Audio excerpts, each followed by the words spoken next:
नमस्कार. आज आपण मुलांच्या आवडीचे 5 पदार्थ बघणार आहोत. चला तर मग रेसिपीला सुरुवात करूयात. प्रकार क्रमांक 1. सगळ्यात आधी आपण एका चाळणवरती 1 कप मैदा घालूयात. यामध्ये अर्धा कप आपण बेसन पीठ घालूयात आणि पाव कप इथे आपल्याला बारीक रवा घालायचा आहे. आता यामध्ये पाव चमचा बेकिंग पावडर घालायची आहे आणि पाव चमचा बेकिंग सोडा घालूयात. जेवढी बेकिंग पावडर घेतली आहे तेवढाच बेकिंग सोडा वापरायचा आहे. हे सर्व जिन्नस छान आपल्याला चाळून घ्यायचे आहेत. असं चाळून घेतल्यामुळे आपण जो पदार्थ तयार करणार आहोत तो अगदी छान खुसखुशीत तयार होतो. आता हे सर्व जिन्नस मिक्स करूयात. यामध्ये पाव चमचा वेलची पावडर घालूयात. अशी वेलची पावडर घातल्यामुळे या पदार्थाला चव खूप छान येते. हे सर्व जिन्नस मी छान मिक्स करून घेतलेले आहे.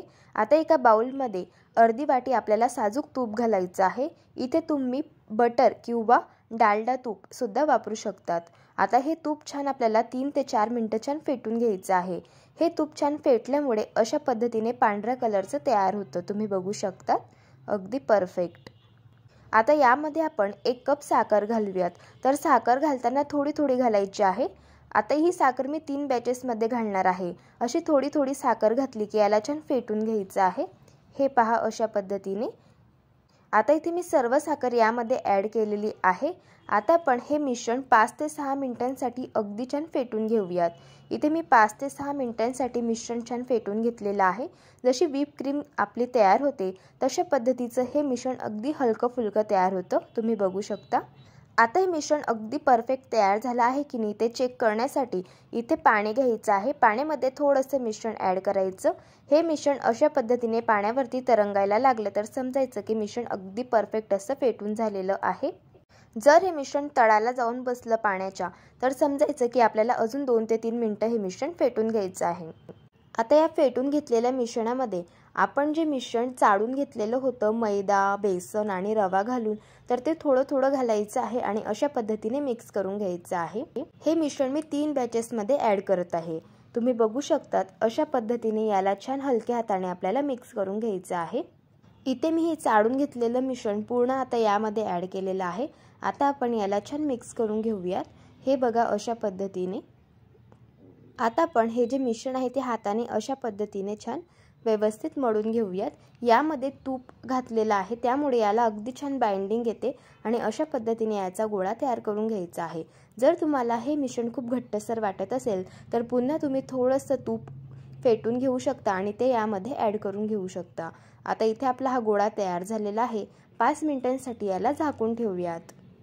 आता इथे 5 मिनिट झालेले आहे आणि मिश्रण छान रेस्ट झालेलं आहे. आता पेढ्याच्या साईज एवढा गोळा घ्यायचा आहे आणि अशा पद्धतीने आपल्याला याला गोल करून घ्यायचा आहे.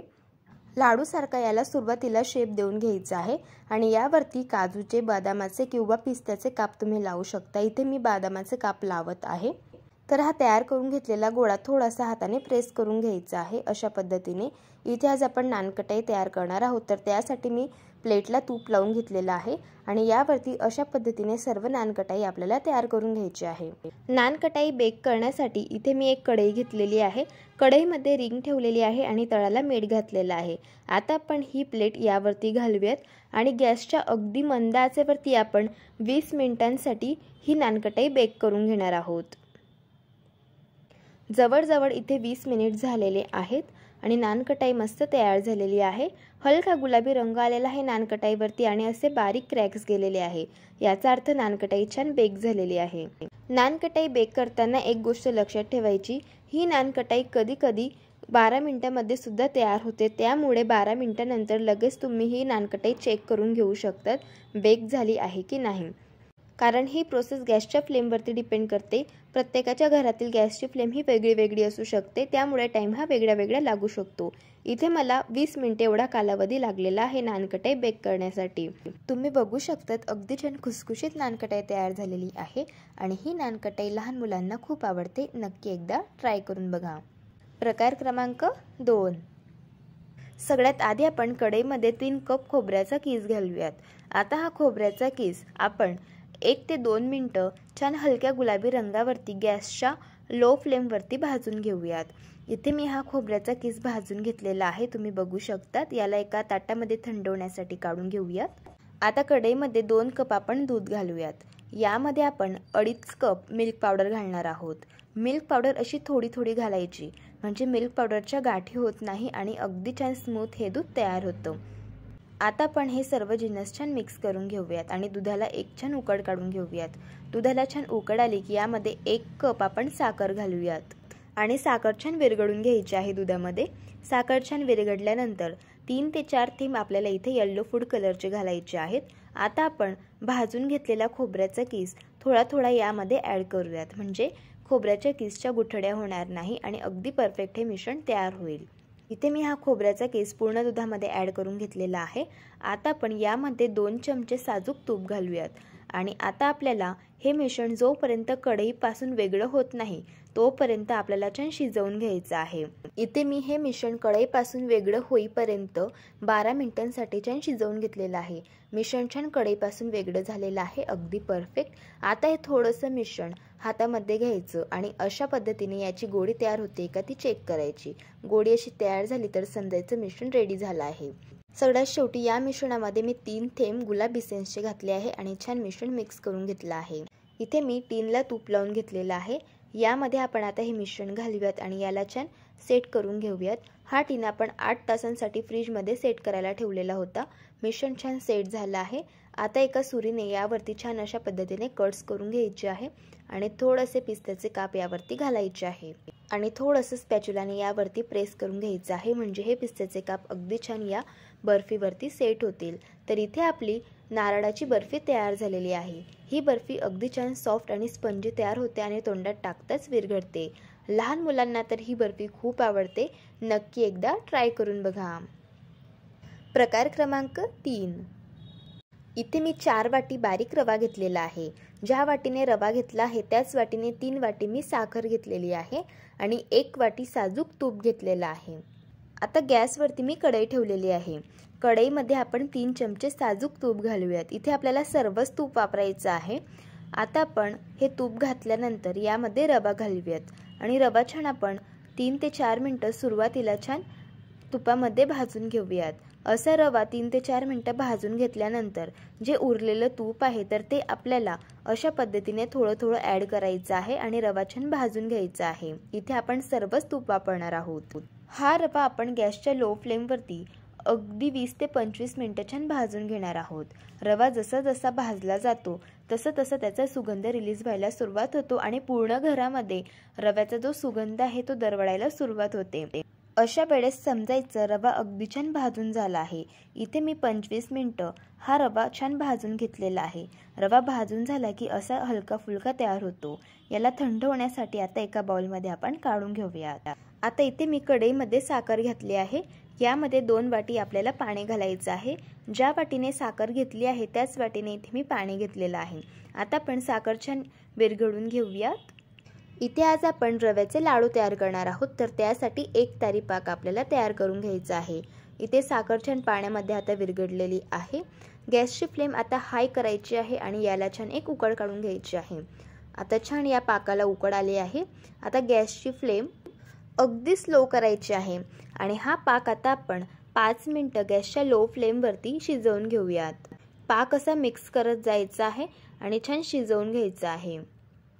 एक गोष्ट लक्षात ठेवायची, इथे आज आपल्याला 1 तारी पाक करायचा आहे। इथे मी गॅसच्या लो फ्लेमवरती 5 मिनिटं हा पाक छान शिजवून घेतलेला आहे। आता आपण एका प्लेटवरती 1 ते 2 थेंब या पाकाचे घालूयात आणि याला चेक करून घेऊयात। आता हा पाक आपण थोडासा थंड करून घेऊयात आणि अशा पद्धतीने बोटांना लावून घ्यायचा आहे। यामधून अजिबात तार रिलीज होत नाहीये, तुम्ही बघू शकता। याचा अर्थ पाक आपल्याला आणखी 2 मिनिटं शिजवून घ्यायचा आहे। आता पुन्हा आपण गॅसच्या लो फ्लेमवरती हा पाक छान शिजवून घेऊयात। सतत अशा पद्धतीने मिक्स करूयात आणि छान हा पाक आपण शिजवून घेऊयात। इथे पुन्हा मी 2 मिनिटं अगदी गॅसच्या लो फ्लेमवरती पाक छान शिजवून घेतला आहे। आता पुन्हा आपण प्लेटवरती थोडेसे थेंब घेऊयात पाकाचे आणि पाक थोडा थंड करून घेऊयात आणि चेक करून घेऊयात। आता तुम्ही बघू शकतात पाकाची एक तार रिलीज होत आहे। याचा अर्थ पाक अगदी परफेक्ट तयार झाला आहे।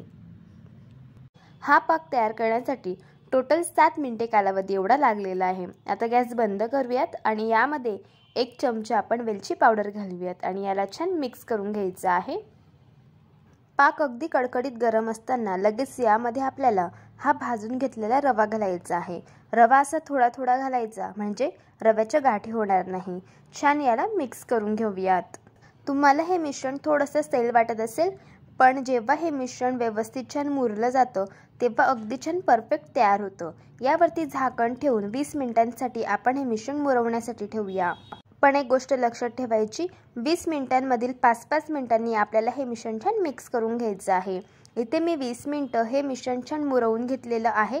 याला छान आपण व्यवस्थित हाताने मिक्स करून घेऊयात आणि जर काही गाठी असतील तर त्या सुद्धा फोडून घ्यायच्या आहे। इथे मी मिश्रण छान मिक्स करून घेतलेलं आहे। आता थोडंसं मिश्रण घेऊयात हातामध्ये आणि छान याचा आपल्याला लाडू वळून घ्यायचा आहे। तुम्हाला हवा तसा लहान मोठा लाडू तुम्ही वळून घेऊ शकता। लाडू थोडासा वळून झाला की याला पिस्त्याचे काप लावायचे आहे आणि अगदी छान गोलाकार आपल्याला हा लाडू वळून घ्यायचा आहे। तुम्ही बघू शकतात अगदी छान परफेक्ट असा गोलाकार लाडू मी इथे वळून घेतलेला आहे। अगदी परफेक्ट। अशाच पद्धतीने आपण सर्व लाडू छान वळून घेऊयात। इथे मी हे सर्व लाडू छान तयार करून घेतलेले आहेत। हे लाडू चवीला अप्रतिम तयार होतात आणि तोंडात टाकताच विरघळतात। लहान मुलांना तर अशा पद्धतीचे लाडू खूप आवडतात। नक्की एकदा ट्राय करून बघा। प्रकार क्रमांक 4। आता कढईमध्ये अर्धा चमचा आपण बटर घालूयात। यामध्ये 1 चमचा तेल घालायचं आहे, कारण बटर लवकर जळतं तर त्यासाठी मी 1 चमचा तेल वापरला आहे। तेल आणि बटर छान गरम झाल्यानंतर यामध्ये अर्धा कप पॉपकॉर्नचे मकी घालायचे आहे। मिक्स करून घ्यायचं आहे आणि यावरती झाकण ठेवायचं आहे 3 मिनिटांसाठी आणि पॉपकॉर्न छान आपल्याला फोडून घ्यायचे आहे। इथे मी पॉपकॉर्न छान फोडून घेतले आहे, तुम्ही बघू शकता। आता त्याच कढईमध्ये आपण पाव वाटी साखर घेऊयात। साखरमध्ये अजिबात पाणी घालायचं नाहीये आणि अशीच आपल्याला ही साखर छान विरघळून घ्यायची आहे। याचा आपल्याला कॅरमेल तयार करून घ्यायचा आहे। साखर छान विरघळल्यानंतर याला छान कॅरमेल रंग यायला सुरुवात होते, तुम्ही बघू शकतात अशा पद्धतीने अगदी छान असा कॅरमेल रंग याला आलेला आहे। यामध्ये अर्धा चमचा आपण परत बटर घालूयात आणि पटकन याला मिक्स करून घ्यायचं आहे। अगदी मस्तच। आता तयार करून घेतलेले पॉपकॉर्न या कॅरमेलमध्ये आपण ॲड करून घेऊयात। गॅसची फ्लेम आपल्याला बंद करायची आहे आणि आता आपण हे सर्व कॅरमेलमध्ये पॉपकॉर्न छान मिक्स करून घेऊयात। पॉपकॉर्न छान इथे कॅरमेलच्या कोटिंगमध्ये मिक्स झालेली आहे। याला आपण एका प्लेटमध्ये पूर्णपणे थंड करून घेऊयात। हे पॉपकॉर्न पूर्णपणे थंड झालेले आहेत। आता आपण यांना काढून घेऊयात। तुम्ही बघू शकतात पॉपकॉर्न छान थंड झाल्यानंतर अगदी व्यवस्थित छान वेगळे होतात, अगदी परफेक्ट। आणि हे पॉपकॉर्न जसे थिएटरमध्ये मिळतात तशाच पद्धतीचे तयार होतात आणि चवीला तर अप्रतिम लागतात। अशा पद्धतीचे पॉपकॉर्न लहान मुलांना खूप आवडतात। नक्की एकदा ट्राय करून बघा। प्रकार क्रमांक 5। आता एका पॅनमध्ये 1 वाटी आपल्याला पाणी घालायचं आहे। हे पाणी फक्त आपल्याला कोमट होईपर्यंत छान गरम करून घ्यायचं आहे। जास्त कळकळीत पाणी गरम करायचं नाही। हाताला चटका सहन होईल इतपत आपल्याला हे पाणी गरम करून घ्यायचं आहे। आता आपण हे पाणी एका बाउलमध्ये काढून घेऊयात। यामध्ये 1 चमचा पिठी साखर घालायची आहे, मिक्स करून घ्यायचं आहे। आता आपण यामध्ये ॲक्टिवेट ड्राय ईस्ट वापरणार आहोत। 1 चमचा आपल्याला हे ईस्ट यामध्ये घालायचं आहे। ईस्ट कधी पण परचेस करताना त्याची एक्सपायरी डेट चेक करून घ्यायची। आता 1 चमचा ईस्ट आपण पाण्यामध्ये ॲड करून घेऊयात आणि याला छान मिक्स करून घेऊयात। यावरती झाकण ठेवून 15 मिनिटांसाठी आपण हे ईस्ट ॲक्टिवेट करण्यासाठी ठेवूयात। 15 मिनिट झालेले आहे आणि ईस्ट छान ॲक्टिवेट झाला आहे। दुधावरती ज्या प्रकारे मलाई जमा होते त्या पद्धतीने ईस्ट ॲक्टिवेट होते, तुम्ही बघू शकता। अगदी परफेक्ट। आता एका बाउलमध्ये 1.5 वाटी आपण मैदा घालूयात। यामध्ये चवीप्रमाणे मीठ घालूयात आणि हे सर्व जिन्नस आता आपण मिक्स करून घेऊयात। यामध्ये आता आपण जे ॲक्टिवेट करून घेतलेलं ईस्टचं पाणी होतं तर ते घालूयात। थोडं थोडं घालायचं आहे आणि छान आपल्याला याचा गोळा मळून घ्यायचा आहे। हा गोळा मळताना आपल्याला अगदी सैल गोळा मळून घ्यायचा आहे। हे पहा अशा प्रकारे थोडं थोडं हे पाणी घालायचं आहे आणि छान आपल्याला हा गोळा तयार करून घ्यायचा आहे। तुम्हाला हे मिश्रण दिसत असेल अगदी छान असं सैलसर झालेलं आहे आणि हाताला खूप असं चिटकत आहे अशा पद्धतीने। आता गोळा असा मळून घेतल्यानंतर यावरती 1 चमचा तेल घालायचं आहे आणि हा गोळा आता आपण 6 ते 7 मिनिटं छान मळून घेऊयात।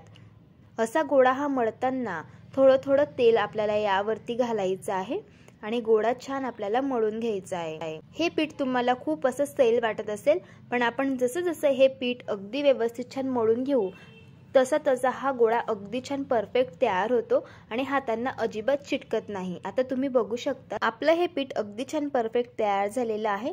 यावरती पुन्हा थोडंसं तेल घालूयात आणि याला मळून घेऊयात। हे पीठ मळण्यासाठी 3 चमचे एवढं तेल आपल्याला इथे लागलेलं आहे। आता हे पीठ अगदी व्यवस्थित छान तयार झालं आहे की नाही ते कसं चेक करायचं, थोडासा पिठाचा गोळा घ्यायचा आणि त्याला अशा पद्धतीने स्ट्रेच करायचा। यामध्ये अजिबात होल्स पडत नाही आहे, याचा अर्थ पीठ अगदी छान परफेक्ट तयार झालेलं आहे। हे पीठ अशा पद्धतीने मळून घेतल्यामुळे या पिठामध्ये ग्लुकोन इम्प्रूव्ह होतं आणि जो पदार्थ आपण तयार करणार आहोत तो अगदी स्पॉन्ज आणि सॉफ्ट तयार होतो। आता या पिठाचा आपण एक लांबोळा रोल तयार करून घेऊयात। हे बघा अशा पद्धतीने, आणि याला 3 भागांमध्ये आपण आता डिवाइड करून घेऊयात आणि याचे आता आपण मोठे गोळे अशा पद्धतीने तयार करून घेणार आहोत। असे गोळे तयार करून घेतल्यानंतर आता आपण याला लाटून घेऊयात। इथे आज आपण डोनट्स तयार करणार आहोत, तर त्यासाठी इथे मी 3 गोळे अशा पद्धतीने तयार करून घेतले आहे। आता आपण यातील एक गोळा घेऊयात। आता थोडासा मैदा डस्ट करून घ्यायचा आहे आणि याची आपल्याला पोळी लाटून घ्यायची आहे। तर ही पोळी लाटताना आपल्याला जाडसर लाटायची आहे। नेहमीची जशी आपण चपाती बनवतो त्यापेक्षा आपल्याला ही चपाती जाड बनवून घ्यायची आहे। इथे मी चपाती छान तयार करून घेतलेली आहे आणि तुम्ही थिकनेस बघू शकतात। अशा पद्धतीची मी चपाती ही लाटून घेतलेली आहे। इतपत जाडसर आपल्याला ही चपाती ठेवायची आहे। आता आपण एक ग्लास घेऊयात आणि त्याच्याने अशा पद्धतीने आपल्याला याचे सर्कल्स कट करून घ्यायचे आहे। पुन्हा यामध्ये आपण सर्कल्स तयार करणार आहोत, तर त्यासाठी इथे मी नोझल वापरला आहे आणि त्याने अशा पद्धतीने हे सर्कल तयार करून घेतले आहे। अशा प्रकारे मी सर्व डोनट तयार करून घेतलेले आहेत, अगदी मस्तच। आता आपण यावरती सुती कपड्याने झाकून ठेवूयात आणि याला 15 मिनिटांसाठी रेस्ट करण्यासाठी ठेवूयात। असं 15 मिनिटं याला रेस्ट दिल्यामुळे हे जे डोनट्स आहेत तर त्यांची साईज डबल होते। तुम्ही बघू शकतात अशा पद्धतीने अगदी परफेक्ट। आता कढईमध्ये मी तेल गरम करायला ठेवलेलं आहे। आता आपण हे डोनेट्स फ्राय करून घेऊयात। तुम्ही बघू शकता डोनेट्स आपण तेलामध्ये घातल्यानंतर लगेच अशा पद्धतीने वरती येत आहे। आता आपण हे डोनेट्स दोघी बाजूंनी हलक्या गुलाबी रंगावरती छान फ्राय करून घेऊयात। इथे मी डोनट्स छान फ्राय करून घेतलेले आहेत, तुम्ही बघू शकतात। आता आपण यांना काढून घेऊयात आणि अशाच प्रकारे आपण आता सर्व डोनट्स छान फ्राय करून घेऊयात। इथे मी सर्व डोनट्स छान फ्राय करून घेतलेले आहेत। तयार करून घेतलेले हे डोनट्स आता आपण गार्निश करून घेणार आहोत, तर त्यासाठी इथे मी चॉकलेट मेल्ट करून घेतलेलं आहे। मेल्ट करून घेतलेलं हे चॉकलेट आता आपण या डोनट्सवरती अशा पद्धतीने ॲड करून घेऊयात आणि याला छान कोट करून घ्यायचं आहे, अगदी परफेक्ट। हे डोनट्स लहान मुलांना तर खूप आवडतात आणि चवीला पण अप्रतिम लागतात। इथे सर्व डोनट्सला चॉकलेट लावून घेतल्यानंतर इथे मी काही सिल्वर बॉल्स वापरत आहे आणि काही कलरफुल बॉल्स वापरत आहे। याला गार्निश करण्यासाठी तुम्ही ते खोबऱ्याचा कीस सुद्धा वापरू शकतात किंवा काजू बदामाचे काप सुद्धा वापरू शकतात। हे डोनट्स दिसायला तर एवढे सुंदर दिसतात, पण चवीला तर अगदी भन्नाट तयार होतात आणि अगदी मस्तच लागतात। तर तुम्ही सुद्धा तुमच्या मुलांसाठी अशा पद्धतीने डोनट्स घरी तयार करून बघा। जर तुम्हाला आजच्या या सर्व रेसिपीज आवडल्या असतील तर रेसिपीला लाईक करा, चॅनलला सबस्क्राईब करा आणि शेजारील बेल आयकॉन प्रेस करायला विसरू नका। व्हिडिओ जास्तीत जास्त शेअर करा। तर चला भेटू एका मस्त अशा चमचमीत रेसिपी सोबत। तोपर्यंत धन्यवाद।